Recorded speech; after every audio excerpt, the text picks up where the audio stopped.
Bonjour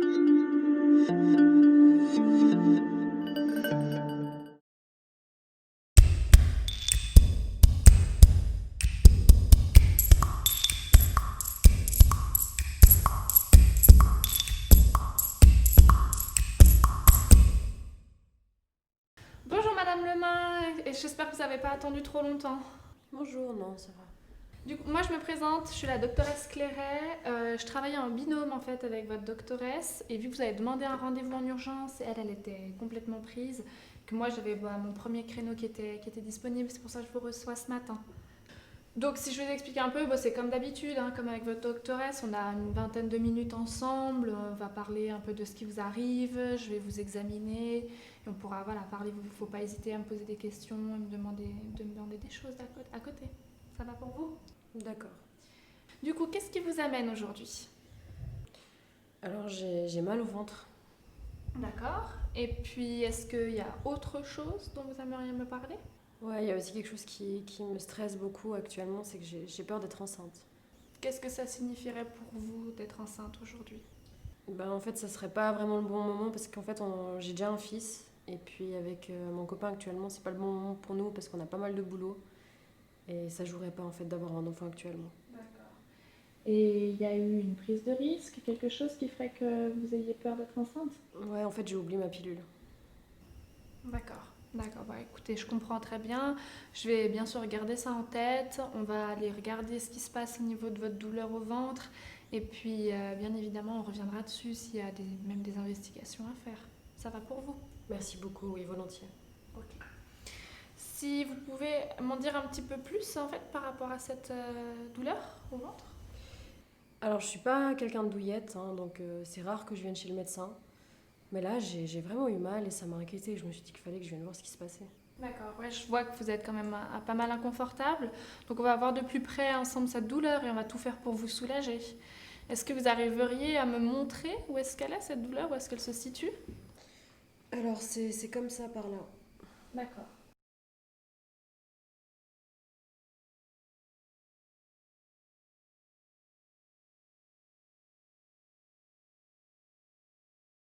Et cette douleur, vous l'avez depuis quand? C'est apparu hier soir. D'accord, et elle est apparue comment cette douleur? Alors j'étais en train de dormir et vers 2-3 heures du matin, ça m'a réveillée. Et jusqu'à maintenant, ça a évolué comment? Alors écoutez, donc c'est toujours la même douleur. Après, au moment où c'est arrivé, ça m'a fait vraiment très très mal. Et là, je vous avoue qu'en venant ici, comme par hasard, la douleur elle a diminué. Ok. Sur une échelle de 0 à 10, 0 pas de douleur, 10 la pire inimaginable de votre vie, vous la metteriez un peu à combien cette douleur? Alors au moment où c'est arrivé, je la mettrais à 8 et maintenant plutôt à 3. C'était donc une douleur très forte, bien intense, pendant qui a duré quelques heures. Oui, exactement. Est-ce que vous arriveriez à me décrire un petit peu cette douleur? Alors je saurais pas vraiment comment vous la décrire, mais donc c'est une douleur un peu continue, je dirais. Puis après, bah, je pourrais dire ouais, un peu comme des coliques, ouais, Ok. ou des crampes.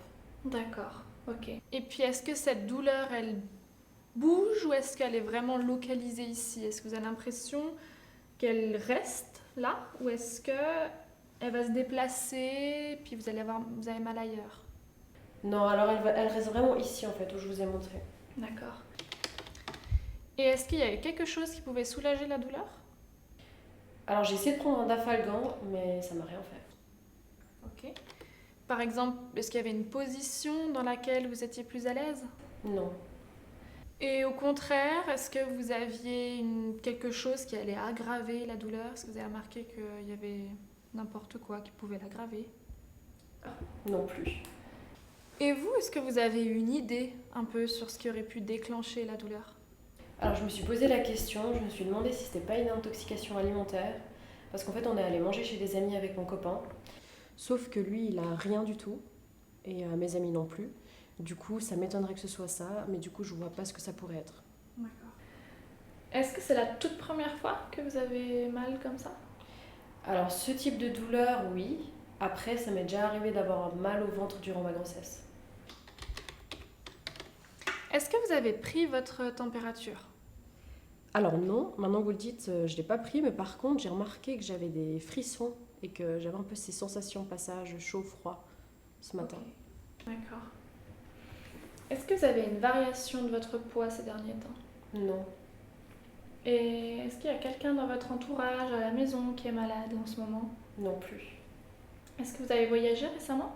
Non. D'accord. Du côté de votre transit, comment ça se passe quand vous allez à Celle ces derniers temps?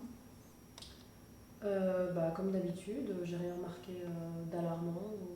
Ok. Et quand vous allez combien de fois à peu près par jour, par semaine? Je dirais que j'y vais une fois tous les jours ou une fois tous les 2 jours. Ok. Et au niveau de la consistance, il n'y a rien qu'à changer? Non. Ils sont comment à peu près? Moi j'ai des selles plutôt dures, mais c'est comme d'habitude. Ok.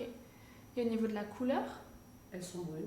Et quand vous dites brune, est-ce que ça arrive qu'elle soit noire, comme du goudron? Non. Vous avez remarqué du sang dans les selles? Non. D'accord. Est-ce que vous avez vomi ou eu des nausées? Alors j'ai eu des nausées, mais par contre j'ai pas vomi. Ok. Vous avez encore des gaz? Oui. D'accord. Et puis là, est-ce que vous avez des brûlures ou des reflux, des brûlures d'estomac? Non. Ok. Donc si je récapitule un petit peu, votre douleur, donc elle est vraiment localisée ici, elle vous a réveillé cette nuit directement très intense. Donc elle est apparue vers 2-3 heures du matin. Si je regarde là, elle a duré à peu près 5-6 heures. Et puis, mais ça s'est un peu calmé quand vous êtes arrivé ici, il y a une petite demi-heure, même pas. Et donc très très intense, qui ne bouge pas, plutôt en crampe. Première fois que vous ressentez ça de votre vie. Et puis au niveau un peu intestinal, vous avez eu des nausées, mais vous n'avez pas vomi et il n'y a rien qu'à changer sinon chez vous ces derniers temps. C'est bien ça? C'est exactement ça. Ok. Donc moi je pense que c'est plutôt un problème niveau un peu gastro-entérologique, mais j'ai quand même d'autres questions à vous poser pour écarter d'autres pistes. Quand vous allez uriner, est-ce que vous avez remarqué quelque chose? Alors non, j'ai rien remarqué de particulier. D'accord. Est-ce que ça brûle quand vous faites pipi? Non. Est-ce que vous devez faire pipi souvent, en petite quantité? Non. Et puis vous n'avez pas vu du sang dans les urines? Non plus. D'accord. Est-ce que sur le plan gynécologique, vous pouvez m'en dire un petit peu plus? Est-ce que, par exemple, la dernière fois que vous avez eu vos règles, c'était quand?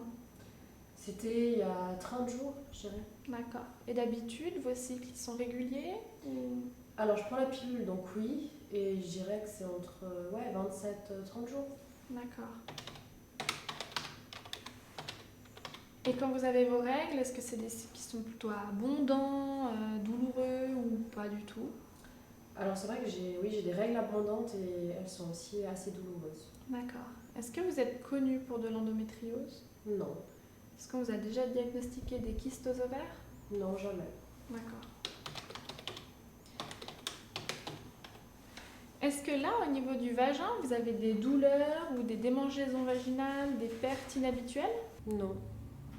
Ok.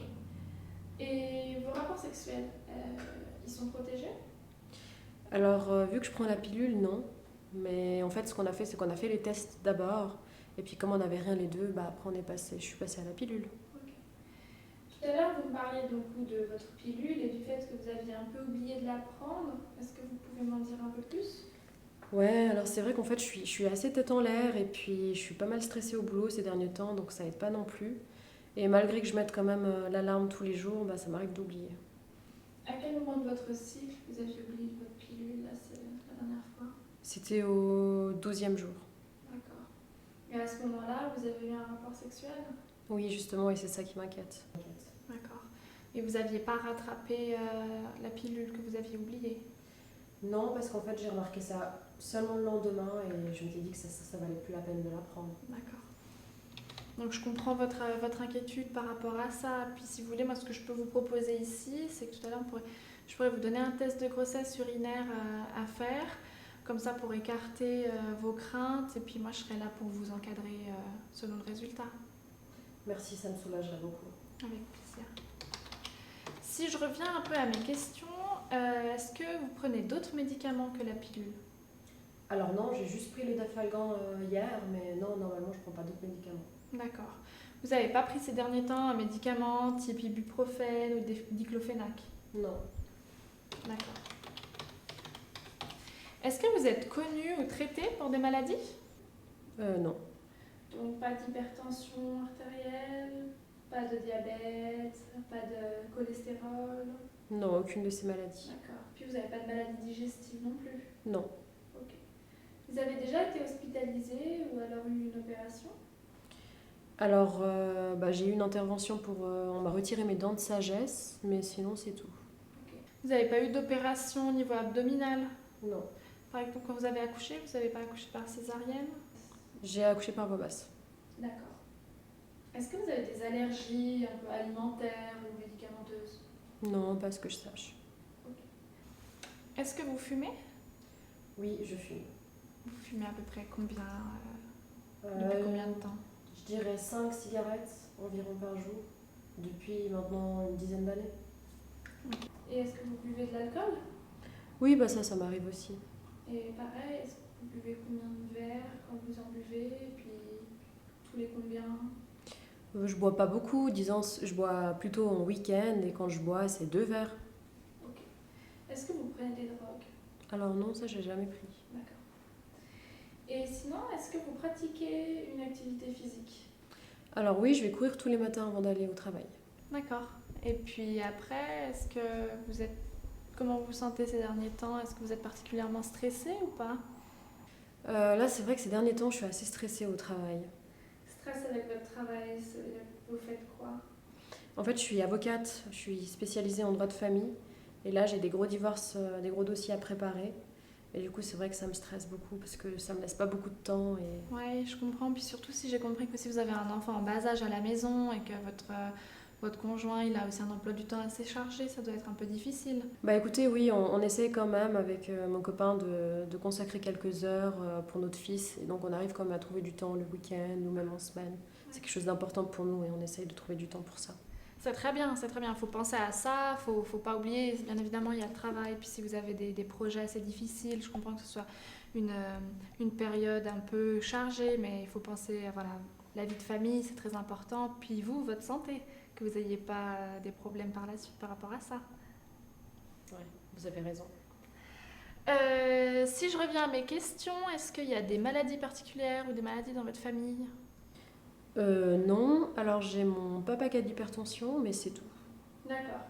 Et puis pareil, vous n'avez pas entendu comme il y a des maladies digestives familiales? Non. Ok. Très bien. Bon, écoutez, j'ai fini avec toutes mes questions. Si vous voulez, on peut passer à côté pour que je vous examine. D'accord.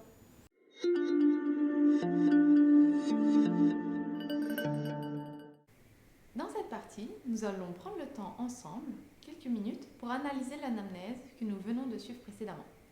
Avant toute chose, il nous paraissait très important d'inclure dans la vidéo des tips de communication. Vous avez dû remarquer que la doctoresse en utilise tout au long de sa consultation. Essayez de prêter attention, dans le suite de la consultation, ou si vous re-regardez la vidéo, aux boîtes avec les tips qui apparaissent. Pour ce qui est de notre patiente, c'est une femme de 32 ans en bonne santé habituelle qui se présente pour une douleur abdominale localisée en épigastrique et à l'hypocondre droit. Nous allons reprendre ensemble le déroulement du raisonnement clinique du médecin. Le premier message important que nous aimerions vous transmettre est de garder toutes les portes ouvertes. Bien qu'il serait plus facile et plus intuitif de rester focalisé sur le système digestif, attention aux pièges de fermeture prématurée. En effet, une douleur similaire peut venir de différents systèmes. Notre patiente présente une douleur. Le médecin a donc exploré les différents aspects de la douleur. On vous a donné des clés pour caractériser la douleur lors de l'anamnèse avec la doctoresse. Vous les avez apprises par cœur, n'est-ce pas? C'est une très bonne chose, c'est un très bon début. Mais est-ce que vous savez ce que vous cherchez à chaque fois que vous posez une question? En fait, est-ce que vous savez pourquoi vous posez la question? Par exemple, qu'est-ce qui nous apporte le fait de demander à la patiente si quelque chose en particulier soulage la douleur? Imaginons un tableau où la douleur était soulagée par la prise alimentaire. À quelle pathologie est-ce que ça vous fait penser? Si on récapitule la douleur de notre patiente. Donc, c'est une douleur en crampe qu'elle a depuis environ 5 à 6 heures, d'apparition brutale avec rapidement un pic à 8 sur 10 débats et en diminution maintenant quand elle arrive au cabinet jusqu'à 3. Elle est localisée en épigastrique et hypocondre droit, elle n'irradie pas. La patiente n'a pas objectivé de facteurs déclenchants ni améliorants. Et très important, c'est le premier épisode de la sorte. À quoi auriez-vous pensé si elle avait déjà eu des douleurs similaires? Et puis imaginons un tableau où la douleur était en coup de couteau avec irradiation dans le dos. À quoi est-ce que ça vous fait penser? Le médecin continue son anamnèse par les facteurs associés. Un nouveau point sur lequel on voulait insister, c'est que oui, il y a les questions à poser, mais la doctoresse a trouvé pertinent de demander le comptage en plus, par exemple. Parce qu'à ce moment-là, elle pensait à des diagnostics et elle s'est dit qu'il fallait cette question. Encore une fois, le plus important, c'est de savoir pourquoi vous posez la question. Notre patiente n'a pas de fièvre, n'a pas voyagé et n'a pas été en contact avec des personnes présentant les mêmes symptômes. Elle n'a pas mangé depuis l'apparition des douleurs. Mais imaginons une patiente avec une douleur abdominale diffuse, en crise depuis 1 an, associée par exemple à une perte d'appétit, une perte de poids, de la fièvre. À quoi est-ce que ça vous fait penser? Et puis, quelles sont les questions que vous aimeriez poser en plus?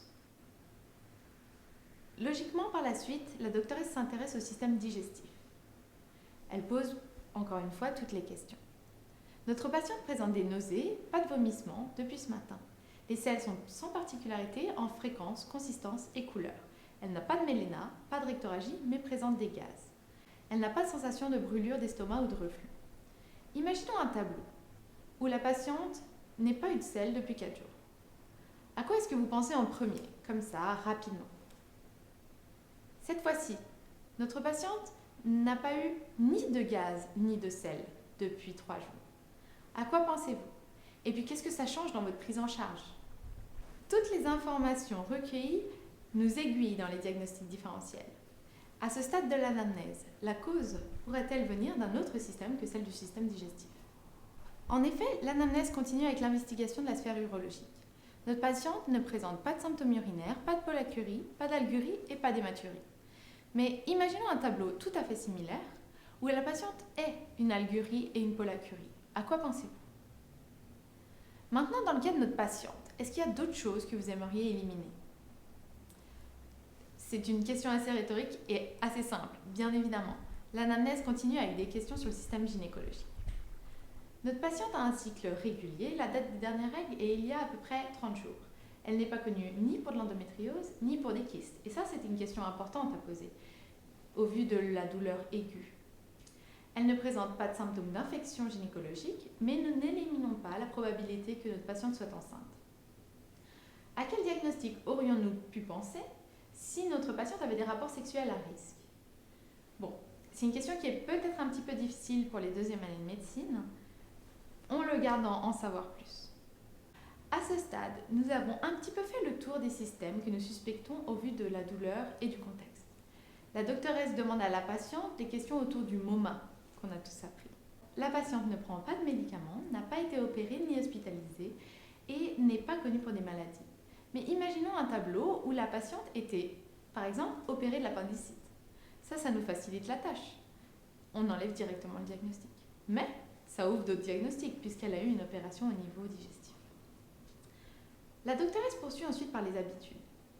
Alors, c'est une femme qui fume avec 2,5 d'UPA, elle boit de manière occasionnelle, ne prend pas de drogue, mais en ce moment traverse une période très stressante. Imaginons un autre tableau où notre patiente aurait une forte consommation d'alcool quotidienne avec 5 à 6 unités par jour. À quel diagnostic est-ce qu'on aurait dû penser? Qu'est-ce que ça nous évoque? Les dernières questions à poser seraient pour l'anamnèse socio-professionnelle. C'est très pertinent dans notre cas, puisque la doctoresse ne connaît pas la patiente, puisque c'est la patiente d'une collègue. Comme vous avez pu le remarquer, quelques-unes de ces questions ont été posées plus tôt, parce qu'en fait, encore une fois, la doctoresse avait trouvé plus pertinent. L'important est de savoir, quand vous posez une question, qu'est-ce que vous cherchez? Et puis, pourquoi c'est pertinent de la poser à ce moment-là et pas à ce moment-là, même si vous ne suivez plus les listes que vous avez appris par cœur. Reprenons l'anamnèse socio-professionnelle. Imaginons que notre patiente revenait d'un voyage de plus de 8 heures en avion, avait une douleur un petit peu diffuse, basithoracique droite, hypochondre droit, mais cette fois-ci respirodépendante. Qu'est-ce que vous auriez dû exclure comme pathologie? À quoi est-ce que vous auriez pensé?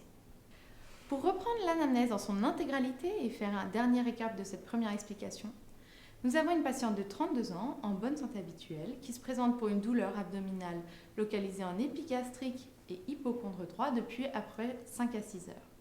La douleur est en crampes, associée à des nausées sans vomissement.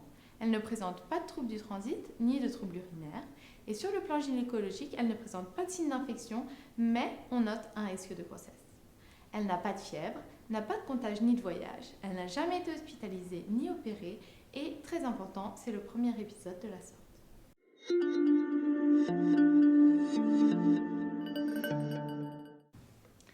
Alors, j'ai regardé vos signes vitaux qu'on vous a pris à votre entrée ici, et puis vous n'avez pas de fièvre, hein, vous êtes à 37,2, la tension elle est bonne, 125 sur 70, et puis vous tapez un petit peu fort au niveau du cœur, vous êtes à 96, mais ça c'est peut-être avec la douleur, et puis rien d'alarmant.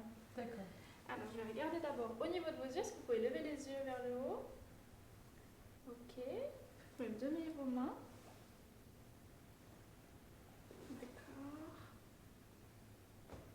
D'accord.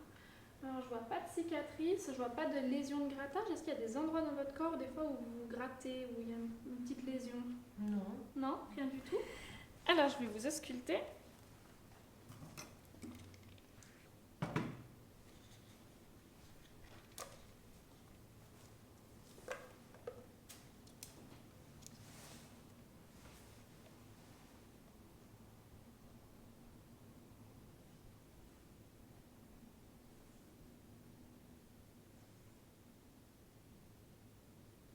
Je vais mettre mes mains sur votre ventre et vous n'hésitez pas à me dire si je vous fais mal, si elles sont trop froides.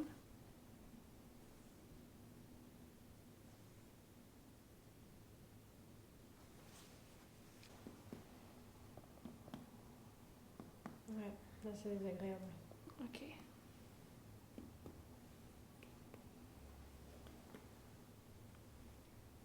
Là, quand je vous touche.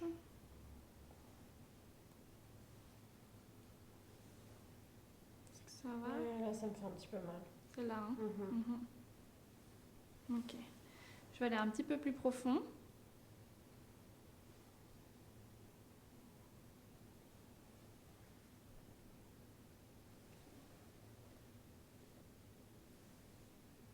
C'est là. Ouais, là j'ai mal. Ok, mais je vais pas aller trop profond. Si j'appuie ici, ça va? Là ça va. Puis quand je relâche, Ça va aussi.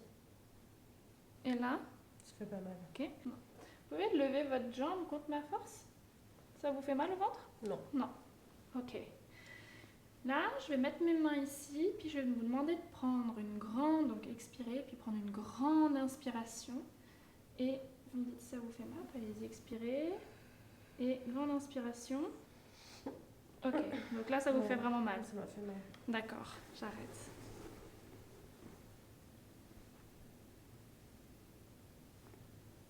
Ok.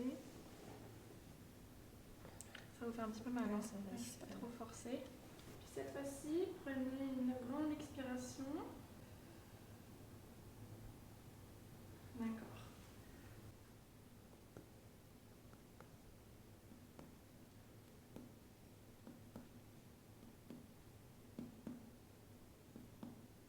D'accord.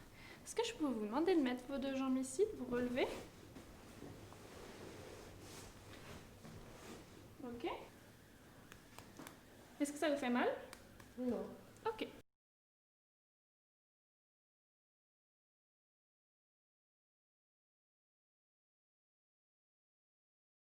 Écoutez, j'ai fini. Ce que je peux vous proposer là, c'est de vous donner le test de grossesse à faire. Vous pouvez aller dans les toilettes si c'est à votre gauche quand vous sortez. Vous faites le test et puis je vous laisse le temps qu'il vous faut. Vous le faites et puis vous revenez quand vous avez terminé.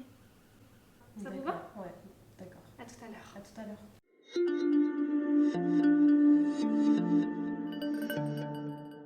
Dans cette deuxième partie, nous allons reprendre ensemble rapidement l'examen physique pratiqué par la doctoresse. Premièrement, les signes vitaux sont très précieux et nous permettent de rapidement comprendre si la situation est urgente ou non. Dans le cas de notre patiente, rien ne nous fait penser que la situation met sa vie en danger. Donc nous poursuivons. Notre patiente a un état général conservé, elle est anictérique. L'inspection abdominale est sans particularité. Les bruits du transit sont normaux en fréquence et tonalité. La palpation est douloureuse et sensible en hypocondre droit. Il n'y a pas de détente ni de défense. Le McBurney est négatif. Le signe de Murphy, quant à lui, est positif. Les loges rénales sont souples, indolores, et il n'y a pas de gêne suspubienne. Imaginons un contexte différent. Un tableau avec une patiente qui présente de la fièvre et qui est ictérique. À quoi est-ce que ça vous fait penser? Un autre exemple. Imaginons qu'on découvre qu'elle est une défense et détente avec une douleur diffuse. À quoi est-ce que ça vous fait penser? Et puis qu'est-ce que ça change dans la suite de votre prise en charge? Vous voyez que même pendant l'examen clinique, vous pouvez encore changer de diagnostic différentiel. Encore une fois, comme avec les questions, il est important de savoir pourquoi vous faites chaque geste technique. J'aimerais revenir un petit peu plus en détail sur le signe de Murphy.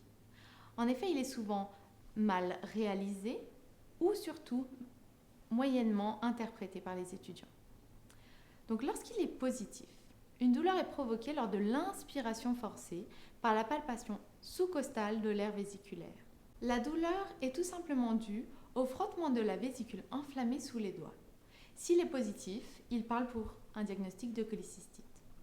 On s'attend à ce qu'il soit négatif dans une colique biliaire simple. En effet, il ne devrait pas y avoir d'inflammation de la vésicule.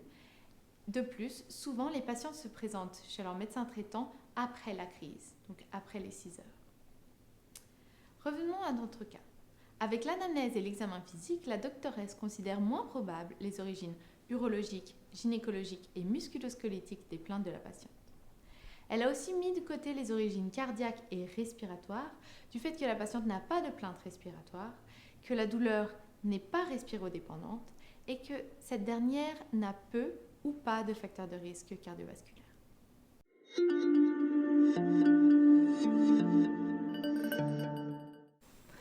Oh, votre test de grossesse est négatif, vous n'êtes pas enceinte, c'est une bonne nouvelle. Oh super, je suis soulagée. Ouais, je comprends très bien, ça devait être quand même une petite crainte que vous aviez depuis quelques jours comme ça et ça doit faire un peu, enlever toute cette peur. Ouais, ça m'avait tellement stressée et ouais là, merci, Oui, ça me rassure. Oui, il n'y a pas de problème. Écoutez, moi, à l'issue de l'examen physique, donc je remarque que oui, vous êtes quand même pas mal sensible ici. Quand je fais un signe, un examen, quand j'appuie, ça me montre en fait que vous avez sûrement ce qu'on appelle une cholélithiase ou une colique biliaire simple. Je ne sais pas si vous avez déjà entendu parler de cette pathologie. Alors ça me dit quelque chose, parce qu'en fait j'ai l'impression que ma tante, elle a eu ce que vous me dites là. Mais est-ce que ça fait référence à la vésicule biliaire, c'est bien ça? Oui, c'est ça, c'est exactement ça. Donc en fait, vous avez des petits cailloux, des petits calculs qui se sont formés dans votre vésicule. Et là, ce qui vous a réveillé et qui vous a fait cette douleur intense, c'est qu'il y a un petit caillou qui est sorti, qui allait dans un canal et qui allait obstruer ce canal. Donc c'est l'obstruction, comme ça, qui vous a déclenché ces douleurs.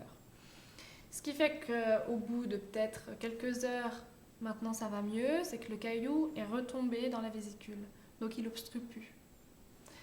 Dans la suite des choses, moi ce que j'aimerais qu'on fasse, c'est qu'on fasse une prise de sang pour regarder s'il y a de l'inflammation dans le corps et puis regarder le foie pour voir comment il a réagi par rapport à ça.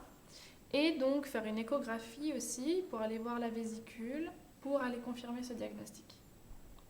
D'accord, mais est-ce que je vais devoir être hospitalisée Non, c'est pas du tout une hospitalisation là. C'est vous pouvez aller en ambulatoire, aller faire ces examens. Mais dans la suite des choses, si ce diagnostic vient être confirmé, c'est une indication à une opération. Une opération? Oui. Donc c'est pas une opération en urgence. Faut pas que vous ayez peur. On va pas aller vous opérer demain. Mais c'est quelque chose qu'il faut prendre en charge parce que le problème, c'est que ce petit calcul ou ces calculs qui sont présents, s'ils reviennent dans le canal et qu'ils reobstruent, donc ça va vous faire un deuxième épisode, donc ça déjà c'est pas agréable pour vous, et puis surtout ça va obstruer de nouveau le canal et là il peut rester le calcul. Et puis s'il reste, ça va faire une infection, une inflammation, et puis vous allez avoir de la fièvre et tout ça va faire qu'il va falloir vous opérer en urgence. Donc nous, c'est ce qu'on veut éviter. C'est pour ça que si c'est confirmé, il faudrait qu'on se revoie, bien évidemment. On va se revoir pour parler de tout ça avant. Mais on planifiera une opération, voilà, c'est quelque chose qu'il faut qu'on prenne en charge dans le mois ou les mois qui viennent. Faut pas laisser courir. D'accord, mais du coup, est-ce qu'on va pouvoir trouver une date qui m'arrange? Oui, bien sûr, bien sûr. Donc nous, on va reprendre rendez-vous. Je vous laisserai reprendre rendez-vous avec mon secrétariat après avoir fait la prise de sang et puis l'échographie. On regardera ensemble et puis, bien sûr, on pourra prendre une date qui vous arrange. Hein. On ne va pas vous obliger à vous opérer un jour en particulier. D'accord. Voilà. Est-ce que vous avez d'autres questions pour moi? Non, alors c'est tout bon, merci. Oui, vous avez tout compris, tout ce que je vous ai expliqué? Oui, tout était clair. Ok, super. Bon, bah écoutez, je vous souhaite une excellente journée, Madame Lemain, puis on se revoit vite. D'accord, merci. Au revoir.